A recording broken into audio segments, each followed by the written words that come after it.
mag-start na tayo. Ano nga bang lesson natin nung last na meet natin?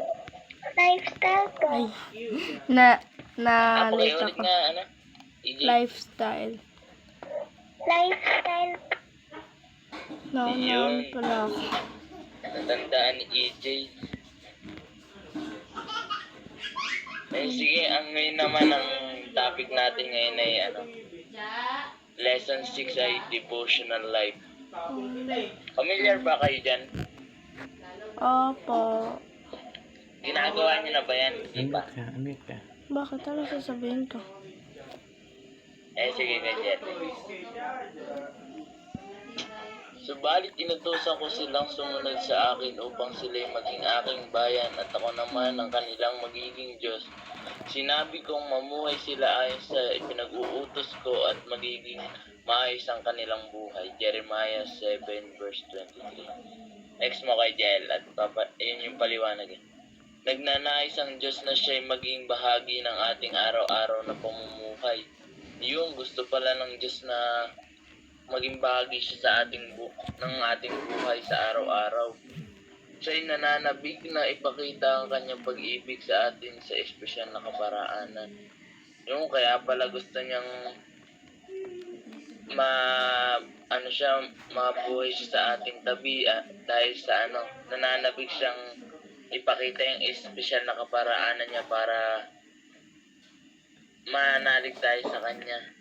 Kaya gusto niyang mamuhay tayo sa kanya sa araw-araw. And next. Bilang Kristiyano at tagasunod ni Jesus, napakahalaga na tayo magkaroon ng quality time araw-araw sa Panginoon. Yun, kailangan pala natin ng araw na kay Lord ang ating upang mag-devotion. Ang devotion o quiet time ay hindi natatapos sa pagsusulat lamang ng isang devotional notebook. Hindi lang pala masasabi na nag-devotion ka na pag nagsulat ka lang sa notebook. Dapat isa sa puso at isa sa isip mo yan. Nais ng Diyos na tayo magkaroon ng walang kamatayang devotion. Isang uri ng devotion na hindi limitado sa isang oras o araw na ating buhay. Ngunit ito'y pang araw-araw na pamumuhay. Higit sa oras, lugar o sitwasyon sa ating buhay.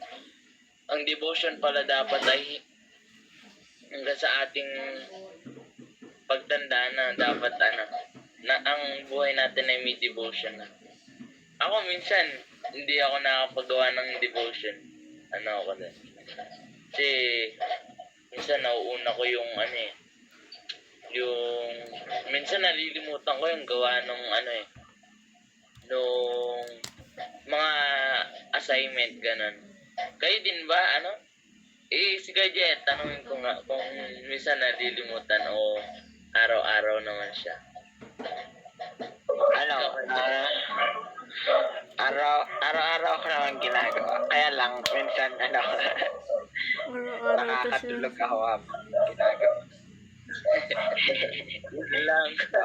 Sa umaga kasi ako nagawa. Yun. Ako naman, pag ako'y nag-devotion gabi, minsan, pag hindi ko nagawa sa isang araw, ginagawa ko, dinadalawa ko na lang para nung live class namin ganun. Kasi minsan naliligtang namin. Next kay Jet, para huwag mong kaliligtaan. Yun, no? Di ba? Huwag kaliligtaan. Huwag mong kaliligtaan basahin ng aklat ng kautusan. Pagbulay-bulayan mo iyon araw at gabi upang matupad mo ang lahat ng nakasaad doon. Sa ganoon, magiging masagana at matagumpay ang inyong buhay. Dapat pala huwag natin kakaligtaan ng pagdidevotion. Nakaabot si ate. Dahil yan pala ang daan upang maging masagana ang ating buhay. Kaya dapat lagi tayong devotion. Hindi tayo, huwag nating kalimutan. At huwag tayong makakatulog. Ayan, next yun, Jess. Ang layunin ng mga devotion, ginagawa natin ang ating mga devotion upang magkaroon tayo ng malapit na relasyon sa Diyos. Nananabig ang Ama sa ating araw-araw na pagsamba at siya ay nagagala kapag tayo naglalaan ng oras na pagbulay-bulayan ang kanyang salita sa pagkilala natin sa kanya sa mga araling ito sa buhay tayo may equip at makakaya nating maging kawangis niya. Ginagawa pala natin ang devotion sa para mapalapit ang ating relasyon sa Diyos. Dahil ito ang daan upang parang maging mo siya, katulad mo siya, maging kawangis mo siya. Para maging maging ganun ka din, maging mabuting ka din tao. And next, CJ.